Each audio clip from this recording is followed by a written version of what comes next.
अज़ीज़ तलबा अस्सलाम वालेकुम। एक्सरसाइज 1.6 का क्वेश्चन नंबर 2 सॉल्व करते हैं। ये क्वेश्चन नंबर 2 है, बुक से पहले पढ़ लेते हैं। The length of a rectangle is 4 times its width. The perimeter of the rectangle is 150 centimetre. Find the dimension of rectangle. यानी हमारे पास एक रेक्टेंगल है या मुस्ततील है, उसकी लंबाई जो है वो चौड़ाई से 4 गुना है और उसका ये आता जो है पेरीमीटर जो है वो 150 सेंटीमीटर है। तो आपने लंबाई और चौड़ाई इसकी फाइंड करनी है। इसके लिए आप या तो मैट्रिक्स इन्वर्जन मेथड यूज़ करेंगे या क्रैमर्स रूल, तो दोनों में से कोई तरीका भी आप इस्तेमाल कर सकते हैं। आए हम इस सवाल को सॉल्व करते हैं। देखें, ये क्वेश्चन थोड़ा सा लंबा था तो मैंने वक्त बचाने के लिए इसको पहले सॉल्व कर लिए। अब देखें, इसमें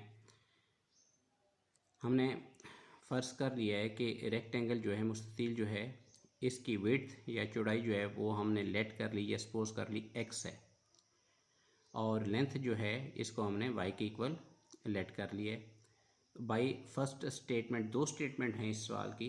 पहली स्टेटमेंट ये है कि x जो है, ये चौड़ाई जो है वो लंबाई का चौथा हिस्सा है, या लंबाई जो है वो x का फोर्थ है या 4 गुना है। ठीक है, तो ये x जो है 1/4 है और जो लेंथ है ये 4 टाइम्स है। तो इसको आप देखें, यानी उर्दू में अगर आप समझें तो चौड़ाई जो है वो चौथाई है, 1/4 है लंबाई का, और लंबाई जो है वो चौड़ाई का 4 गुना है। तो इसको ऐसे लिखेंगे, ये चौड़ाई है तो ये हमने लंबाई का चौथा हिस्सा कर लिया, 4 से डिवाइड कर लिया। अब क्रॉस मल्टीप्लाई किया तो ये आ गया 4x is equal to Y, या 4x minus Y is equal to 0। ये फर्स्ट इक्वेशन हमारे पास आ गई।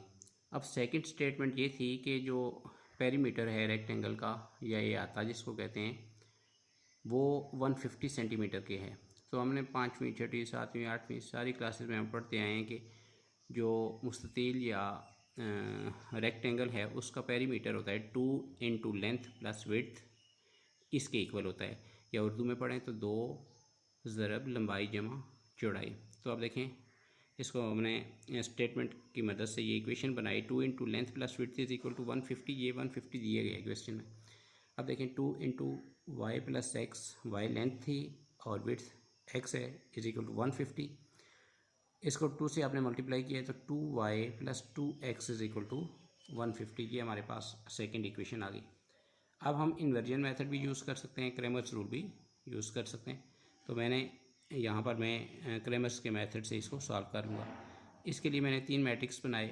मैट्रिक्स ए जो है ये 4 - 1, देखें फर्स्ट इक्वेशन से 4 - 1 है, तो वहाँ से मैंने इनकी वैल्यूज़ लिखी, फर्स्ट रो बनाई।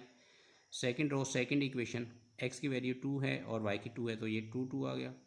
बी जो मैट्रिक्स है ये बना, फर्स्ट इक्वेशन का कांस्टेंट 0 था और सेकंड इक्वेशन का 150, तो 0 150 आ गया इसका।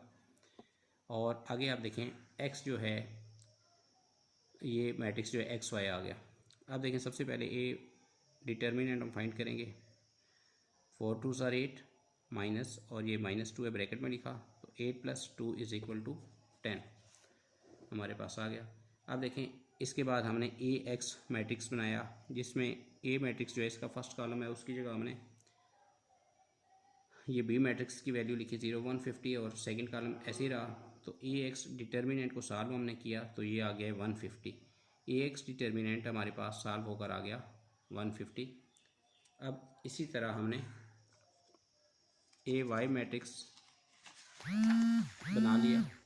अब देखें, ए वाई मैट्रिक्स जो है हमारे पास, इसमें अब देखें फर्स्ट कॉलम है 4 2, सेकंड कॉलम है 0 150, तो ए वाई डिटर्मिनेंट आ जाएगा 4 इंटू 150 600 आ गई, और -0, तो ये 600 इसकी वैल्यू आ गई ए वाई डिटर्मिनेंट की। अब एक्स की वैल्यू हमने फाइंड की, एक्स ओवर ए मार्ट, तो 150/10, तो ये 15 आ गया, और वाई की वैल्यू आ गई ए वाई ओवर ए मार्ट 600/10, तो 60 आ गया।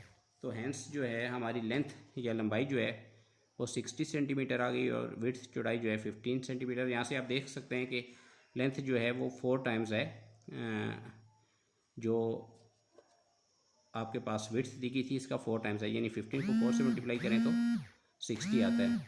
बहुत शुक्रिया।